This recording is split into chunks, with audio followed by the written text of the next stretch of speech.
வணக்கம். ஆகாஷவாணி திருச்சிராப்பள்ளி. மாநில செய்திகள் வாசிப்பவர் பிஸ்பிக் காலின்ஸ். தலைப்புச் செய்திகள். இந்தியா அமெரிக்கா வர்த்தக ஒப்பந்தம் உள்ளிட்ட பல்வேறு பிரச்சினைகளில் எதிர்க்கட்சிகளின் அமளி காரணமாக மக்களவை பிற்பகல் 2 மணி வரை இன்று ஒத்திவைக்கப்பட்டது. வளர்ச்சியடைந்த பாரத பாதையை இந்தியா அமெரிக்கா வர்த்தக ஒப்பந்தம் முன்னெடுத்துச் செல்வதாக மத்திய வர்த்தக அமைச்சர் திரு பியூஷ் கோயல் மக்களவையில் தெரிவித்துள்ளார். தமிழ்நாட்டில் இளைஞர்களுக்கான என் கனவு என் எதிர்காலம் திட்டத்தை முதலமைச்சர் திரு மு.க.ஸ்டாலின் இன்று துவக்கி வைத்தார். அஇஅதிமுக ஆட்சி அமைந்தால் முதியோர் ஓய்வூதிய தொகையும் ஆதரவற்ற பெண்களுக்கான மாதாந்திர தொகையும் 2000 ரூபாயாக உயர்த்தப்படும் என்று அக்கட்சியின் பொதுச் செயலாளர் திரு எடப்பாடி கே பழனிசாமி அறிவித்துள்ளார். ஹராரேயில் 19 வயதிற்குட்பட்டோருக்கான உலகக்கோப்பை ஆடவர் ஒருநாள் சர்வதேச கிரிக்கெட் அரையிறுதியில் இந்தியாவிற்கு எதிராக ஆப்கானிஸ்தான் முதலில் பேட் செய்கிறது. இனி விரிவான செய்திகள். இந்தியா அமெரிக்க வர்த்தக ஒப்பந்தம் உள்ளிட்ட பல்வேறு பிரச்சினைகளில் அமளி காரணமாக மக்களவை இன்று பிற்பகல் 2 மணி வரை ஒத்திவைக்கப்பட்டது. அவை இன்று காலை கூடியதும் எதிர்க்கட்சியினர் இப்பிரச்சினைகளை எழுப்பி அவையின் மையப்பகுதியில் குழுமி முழக்கமிட்டனர். எதிர்க்கட்சிகளின் செயல் குறித்து அவைத் தலைவர் திரு ஓம் பிர்லா அதிருப்தி வெளியிட்டு அவையின் மாண்பை காக்க வலியுறுத்தினார். இத்தகைய செயல்கள் ஜனநாயகத்தை வலுவிழக்க செய்வதோடு மக்களின் நம்பிக்கையையும் நீர்த்துப்போக செய்வதாக அவர் குறிப்பிட்டார். எதிர்க்கட்சிகளின் அமளி தொடர்ந்ததால் அவை முதலில் நண்பகல் வரையிலும் பின்னர் பிற்பகல் 2 மணி வரையிலும் ஒத்திவைக்கப்பட்டது. இந்தியா அமெரிக்கா இடையிலான வரலாற்று சிறப்புமிக்க வர்த்தக ஒப்பந்தம் வளர்ச்சியடைந்த பாரத பாதையை முன்னெடுத்துச் செல்வதாக மத்திய வர்த்தக அமைச்சர் திரு பியூஷ் கோயல் தெரிவித்துள்ளார். மக்களவையில் இன்று அறிக்கை தாக்கல் செய்து பேசிய அவர் இரு நாடுகளுக்கு இடையிலான உறவும் மேம்படும் என்றார். இந்த வர்த்தக ஒப்பந்தத்தால் வேளாண்மை, பால்வளம் உட்பட பல்வேறு துறைகளின் நலன்கள் பாதுகாக்கப்படும் என்று தெரிவித்தார். கடந்த 2ஆம் தேதி இரு நாட்டு தலைவர்களிடையே நடைபெற்ற இருதரப்பு உலகளாவிய பிரச்சினைகள் தொடர்பான தொலைபேசி உரையாடலை அவர் எடுத்துரைத்தார்.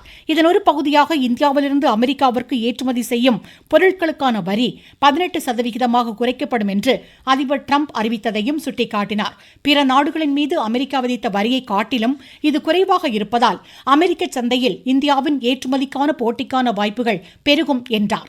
இந்த ஒப்பந்தத்தால் சிறு குறு நடுத்தர நிறுவனங்கள், திறன் படைப்பாளர்கள், தொழிற்சாலைகளுக்கு புதிய வாய்ப்புகள் உருவாகும் என்றும் அமைச்சர் எடுத்துரைத்தார். கடந்த ஓராண்டில் பல்வேறு சுற்றுகளாக நடைபெற்ற பேச்சுவார்த்தைகளை தொடர்ந்தே இந்த ஒப்பந்தம் இறுதி செய்யப்பட்டதாகவும் அமைச்சர் குறிப்பிட்டார். எதிர்க்கட்சிகளின் பலத்த அமளியினூடே இந்த அறிக்கையை திரு பியூஷ் கோயல் தாக்கல் செய்தது குறிப்பிடத்தக்கது. நாட்டில் 100% குடும்ப அட்டைகள் மின்னணு மயமாக்கப்பட்டு 99% ஆதாருடன் இணைக்கப்பட்டுள்ளதாக மத்திய உணவு பொது விநியோகத்துறை இணை அமைச்சர் திருமதி நிபுபென் பாம்பானியா தெரிவித்துள்ளார். மக்களவையில் இன்று துணை கேள்விகளுக்கு பதிலளித்த அவர் உணவு பாதுகாப்பிற்கு பிரதமர் உயர் முன்னுரிமை வழங்குவதாக எடுத்துரைத்தார். பிரதமரின் உணவு தானிய திட்டத்தின் கீழ் 81 கோடி பேருக்கு இலவச உணவு தானியங்கள் அளிக்கப்படுவதை சுட்டிக்காட்டினார். ஒரே நாடு ஒரே குடும்ப அட்டை திட்டத்தின் கீழ் புலம்பெயர் தொழிலாளர்கள் நாட்டின் எப்பகுதியிலும் உள்ள நியாய விலை கடைகளில் உணவு தானியங்களை பெற முடியும் என்றும் 201 கோடி பரிவர்த்தனைகள் இதன் கீழ் நடைபெற்று இருப்பதாகவும் அமைச்சர் எடுத்துரைத்தார். குடியரசுத் தலைவர் உரைக்கு நன்றி தெரிவிக்கும் தீர்மானத்தின் மீதான விவாத விதிகளை மீறி எதிர்க்கட்சித் தலைவர் திரு ராகுல் காந்தி பேச விரும்புவதாக நாடாளுமன்ற விவகாரங்கள் துறை அமைச்சர் திரு கிரண் ரிஜிஜு குறை கூறியுள்ளார். மக்களவையில் அலுவல்கள் சுமூகமாக நடைபெறாமல் இருப்பதற்கு திரு ராகுல் காந்தி மீது குற்றம் சாட்டிய திரு ரிஜிஜு மக்களவையின் நேரத்தை மட்டுமல்லாமல் பேச விரும்பும் பிற உறுப்பினர்களின் நேரத்தையும் வீணடிப்பதாக குறிப்பிட்டார். நாடு முழுவதும் 10, 12ஆம் வகுப்பு பொதுத் தேர்வு எழுதும் மாணாக்கரின் தேர்வு பயத்தை போக்கும் வகையிலான பரீட்சா பே சர்ச்சா நிகழ்வில் அனைவரும் பங்கேற்குமாறு பிரதமர் திரு நரேந்திர மோடி அழைப்பு விடுத்துள்ளார். தேர்வெழுதும் மாணாக்கர், அவர்தம் ஆசிரியர், பெற்றோர் ஆகியோருடன் பிரதமர் நடத்தும் இக்கலந்துரையாடல் நிகழ்வு நாளை மறுநாள் நடைபெறும். தூத்துக்குடி குலசேகரப்பட்டினத்திலிருந்து வரும் மார்ச் மாதத்தில் ராக்கெட் ஏவ திட்டமிடப்பட்டுள்ளதாக இஸ்ரோ தலைவர் திரு நாராயணன் தெரிவித்துள்ளார். சென்னை விமான நிலையத்தில் இன்று செய்தியாளர்களிடம் பேசிய அவர் PSLV, GSLV, ஆளில்லா ககன்யான் விண்கலம் போன்றவையும் விண்ணில் செலுத்தப்படும் என்று கூறினார். சந்திரயான் 4 விண்கலம் ஏவ திட்டமிடப்பட்டுள்ளதாகவும் ஜப்பானும் இந்தியாவும் இணைந்து சந்திரயான் 5 விண்கல திட்டத்தை நவீன தொழில்நுட்பங்களுடன் உருவாக்கி வருவதாகவும் திரு நாராயணன் குறிப்பிட்டார். சந்திரயான் 4ம் சந்திரயான் 5க்கும் ஒர்க் பண்ணிட்டு இருக்கோம். அதுக்குள்ள பணிகள் நல்லா நடந்துட்டு இருக்கு. சந்திரயான் 4 நிலாவில் இறங்கி அங்கிருந்து சாம்பிள் எடுத்து திருப்பி கொண்டு வந்து ஆராய்ச்சி செய்யக்கூடிய ஒரு திட்டமாகும். சந்திரயான் 5 ஆர் லூபக்ஸ் மிஷன் சொல்லுவோம். அது ஜப்பானும் இந்தியாவும் சேர்ந்துள்ள ஒரு கொலாபரேட்டிவ் ப்ராஜெக்ட். அதுக்குள்ள பணிகளும் ரொம்ப நல்லா நடந்துட்டு இருக்கு.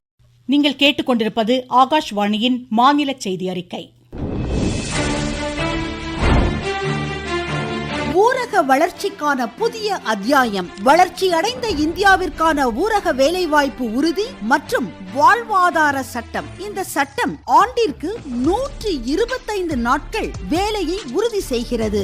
வாரந்தோறும் ஊதியம் வழங்கப்படுவது கட்டாயமாக்கப்பட்டுள்ளது. பணி முடிந்த 15 நாட்களுக்குள் ஊதியம் வழங்குவதை உறுதி செய்வதற்கான சிறப்பு அம்சங்களும் இதில் இடம்பெற்றுள்ளன. கால தாமதமாக ஊதியம் வழங்கப்பட்டால் அதற்கான இழப்பீட்டு தொகைக்கும் இதில் வகை செய்யப்பட்டுள்ளது. வளர்ச்சி அடைந்த இந்தியாவிற்கான பயணத்தில் மோடி அரசு தொடரும் சீர்திருத்த நடவடிக்கைகள். தமிழக மக்களின் தேவைகளை அரசு நிறைவேற்றி வருவதாக முதலமைச்சர் திரு மு க ஸ்டாலின் தெரிவித்துள்ளார். விழுப்புரம் மாவட்டம் திண்டிவனத்தில் 254 கோடி ரூபாய் மதிப்பில் 29 புதிய திட்டங்களுக்கு இன்று அடிக்கல் நாட்டி பேசிய அவர், மக்களுக்கான நலத்திட்ட சிறப்பு முகாமில் 1,49,00,000 மனுக்களுக்கு தீர்வு கண்டுள்ளதாக குறிப்பிட்டார். இம்மாவட்டத்தில் 390 கோடி ரூபாய் மதிப்பில் 199 புதிய திட்டங்கள் துவக்கி வைக்கப்பட்டதாக முதலமைச்சர் கூறினார். 16 துறைகளைச் சேர்ந்த 51 சேவைகள் எளிதாக கிடைக்கும் வகையில் இளைஞர்களுக்கான என் கனவு என் எதிர்காலம் திட்டத்தை அவர் துவக்கி வைத்தார். இணையதளத்தில் இளைஞர்கள் பதிவு செய்ய வேண்டும் என்றும் முதலமைச்சர் கேட்டுக் கொண்டார்.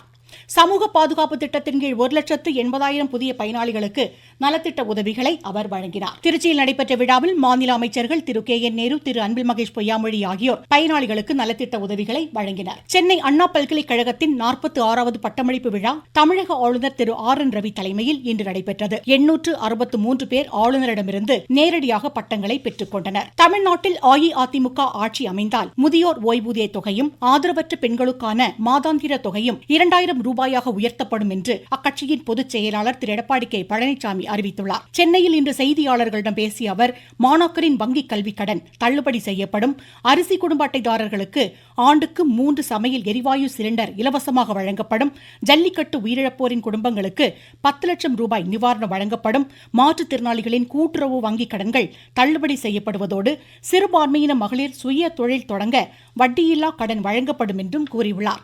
கடந்த 17ஆம் தேதி அறிவிக்கப்பட்ட முதற்கட்டமாக தேர்தல் வாக்குறுதிகளை தொடர்ந்து 2வது கட்ட தேர்தல் வாக்குறுதிகள் இன்று அறிவிக்கப்பட்டது. திமுக தேர்தல் அறிக்கை விரைவில் வெளியிடப்படும் என்று அக்கட்சியின் தேர்தல் அறிக்கை தயாரிப்பு குழு தலைவர் திருமதி கனிமொழி தெரிவித்துள்ளார். சென்னையில் இன்று இது தொடர்பான ஆலோசனை மேற்கொண்ட அவர், தேர்தல் அறிக்கை குறித்து பல்வேறு தரப்பினரிடம் கருத்துக்களை கேட்டறிந்ததாக கூறினார்.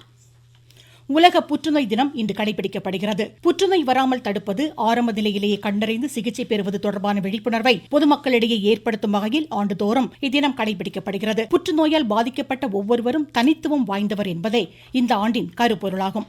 இந்நாளையொட்டி மத்திய சுகாதார குடும்ப நலத்துறை அமைச்சர் திரு ஜே பி நட்டா வெளியிட்ட செய்தியில், ஆரோக்கியமான சமுதாயத்தை உருவாக்க புற்றுநோயிலிருந்து மீண்டவர்களுக்கு ஆதரவளிப்போம் என கூறியுள்ளார். நாட்டில் உள்ள அனைத்து மாவட்டங்களிலும் கேன்சர் சிகிச்சை மையங்கள் அமைக்கப்பட்டுள்ளதை சுட்டிக்காட்டிய அவர், மருந்துகளுக்கு சுங்கவரி விலக்களிக்கப்பட்டுள்ளதாக குறிப்பிட்டார். சேலத்தில் நடைபெற்ற விழிப்புணர்வு நிகழ்ச்சியில் புற்றுநோய் இல்லா சமூகத்தை உருவாக்க உறுதிமொழி ஏற்கப்பட்டது. காஞ்சிபுரத்தில் நடைபெற்ற பேரணியில் 100க்கும் மேற்பட்ட மாணாக்கர் பங்கேற்று பொதுமக்களிடையே விழிப்புணர்வை ஏற்படுத்தினர். புற்றுநோயை தவிர்க்க உணவு முறையில் மாற்றங்களின் அவசியத்தை புற்றுநோய் அறுவை சிகிச்சை நிபுணர் டாக்டர் கோவிந்தராஜ் தெரிவித்துள்ளார். இன்று உலக புற்றுநோய் தினம். புற்றுநோய் பற்றிய விழிப்புணர்வை நம்மளும் தெரிஞ்சுக்கணும், மற்றவங்களுக்கும் அதை பத்தி எடுத்து சொல்லணும். புற்றுநோய் அப்படின்னாலே பயந்துடக்கூடாது. நிறைய புற்றுநோயாளிகளை குணப்படுத்துறோம். புற்றுநோய் தவிர்க்கிறதுக்கு நம்மளுடைய உணவு வகையும் மிக முக்கிய காரணமா இருக்கு. அதிக சால்ட் யூஸ் பண்றது, அதிக சுகர் யூஸ் பண்றது, அதிக ஃபேட் யூஸ் பண்றது, இதெல்லாம் நம்ம தவிர்க்கணும். டெய்லி பழ வகைகள், பச்சை காய்கறிகள், முளை கட்டிய பயிர், இது மூணுமே நம்மளுடைய அன்றாட வாழ்க்கை உணவு முறையில இருந்ததுன்னா புற்றுநோயை 40% நம்மளால தடுத்துட முடியும். கன்னியாகுமரியில் நடைபெற்ற விழிப்புணர்வு பேரணியில் 500க்கும் மேற்பட்ட மாணாக்கர் பங்கேற்றனர். தேர்தல் வாக்குறுதிக்கு ஏற்ப காலவரையற்ற ஊதியம், காலி பணியிடங்களை நிரப்புதல் உள்ளிட்ட பல்வேறு கோரிக்கைகளை வலியுறுத்தி தேனியில் 2வது நாளாக மறியல் போராட்டத்தில் ஈடுபட்ட சத்துணவு மற்றும் அங்கன்வாடி பணியாளர்கள் 600 பேரை காவல்துறையினர் இன்று கைது செய்தனர். ஜிம்பாப்வே ஹராரேயில் 19 வயதிற்குட்பட்டோருக்கான உலகக்கோப்பை ஆடவர் ஒருநாள் சர்வதேச கிரிக்கெட் அரையிறுதியில் இந்தியாவிற்கு எதிராக முதலில் பேட் செய்யும் ஆப்கானிஸ்தான் சற்றுமுன் 12 ஓவரில் விக்கெட் இழப்பின்றி 51 ரன் எடுத்திருந்தது. மீண்டும் தலைப்புச் செய்திகள். இந்தியா அமெரிக்கா வர்த்தக ஒப்பந்தம் உள்ளிட்ட பல்வேறு பிரச்சனைகளில் எதிர்க்கட்சிகளின் அமளி காரணமாக மக்களவை பிற்பகல் 2 மணி வரை இன்று ஒத்திவைக்கப்பட்டது. இந்தியா அமெரிக்கா வர்த்தக ஒப்பந்தம் வளர்ச்சியடைந்த பாரத பாதையை முன்னெடுத்துச் செல்வதாக மத்திய வர்த்தக அமைச்சர் திரு பியூஷ் கோயல் மக்களவையில் தெரிவித்துள்ளார். தமிழ்நாட்டில் இளைஞர்களுக்கான என் கனவு என் எதிர்காலம் திட்டத்தை முதலமைச்சர் திரு மு க ஸ்டாலின் இன்று துவக்கி வைத்தார். அஇஅதிமுக ஆட்சி அமைந்தால் முதியோர் ஓய்வூதிய தொகையும் ஆதரவற்ற பெண்களுக்கான மாதாந்திர தொகையும் 2000 ரூபாயாக உயர்த்தப்படும் என்று அக்கட்சியின் பொதுச் செயலாளர் திரு எடப்பாடி கே பழனிசாமி அறிவித்துள்ளார். ஹராரேயில் 19 வயதிற்குட்பட்டோருக்கான உலகக்கோப்பை ஆடவர் ஒருநாள் சர்வதேச கிரிக்கெட் அரையிறுதியில் இந்தியாவிற்கு எதிராக முதலில் பேட் செய்யும் ஆப்கானிஸ்தான் சற்று முன் 12 ஓவரில் விக்கெட் இழப்பின்றி 51 ரன் எடுத்திருந்தது. இத்துடன் இந்த செய்தி அறிக்கை முடிவடைந்தது.